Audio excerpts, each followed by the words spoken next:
হ্যাঁ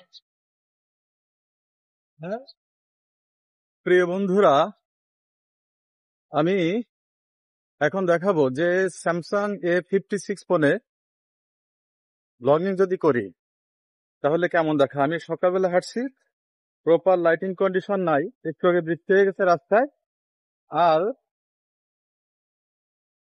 সূর্যের রোদ তো উঠেই নাই। তো সেই পরিস্থিতিতে স্যামসাং A56 আপনি যদি রিয়ার ক্যামেরা দিয়ে যদি ভিডিও করি তাহলে কেমন দেখায় এটা আপনারা দেখতে পাচ্ছেন। খারাপ না, একেবারে প্রপার লাইটিং কন্ডিশনে আরো ভালো আসবে। এখন আমি আপনাদেরকে সামনের ক্যামেরা দিয়ে, সেলফি ক্যামেরা দিয়ে কিভাবে ভিডিও আসে সেটা আমি দেখাবো। হ্যাঁ প্রিয় বন্ধুরা, আমি এখন স্যামসাং A56 এর সেলফি ক্যামেরা দিয়ে ভিডিও করছি।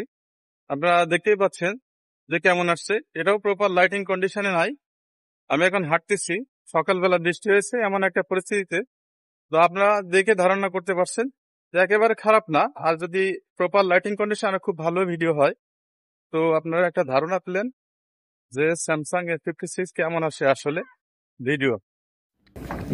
বন্ধুরা এবার দেখতে পাচ্ছেন যে প্রপার লাইটিং কন্ডিশনে স্যামসাং A56 কেমন ভিডিও রেকর্ড হয়। দেখতে পাচ্ছেন ভালোই হচ্ছে, শার্পনেস ভালোই আছে, সো প্রপার লাইটিং কন্ডিশনে ভালোই। স্যামসাং A56 আমি এই মোবাইল ফোনটা কিনেছি 3 মাস যাবত আগে, এবং আমি বেশ কিছু ভিডিও করছি। আমার দৃষ্টিতে প্রপার লাইটিং কন্ডিশনে খুব ভালো ভিডিও হয়, তবে লো লাইটের সমস্যা আছে, লো লাইটে স্ট্রাগল করে। আমি এটা 47,300 টাকা দিয়ে কিনছিলাম, আনঅফিসিয়াল, কোনো সমস্যা নেই, এটা ভালো চলতেছে এবং এর রেজাল্ট আমি ভালো পাচ্ছি লো লাইট ছাড়া। তো আপনারা যদি মনে করেন যে এই বাজেটে আপনাদেরকে হবে, তাহলে আপনারা এই ফোনটা, এর বিল্ড কোয়ালিটি খুব ভালো এবং প্রপার লাইটিং কন্ডিশনে ছবি এবং ভিডিও বেশ ভালো, আমি বলবো নিতে পারেন এই বাজেটে, এবং খুব ডিউরেবল একটা প্রোডাক্ট আমি মনে করি স্যামসাং A56। ধন্যবাদ।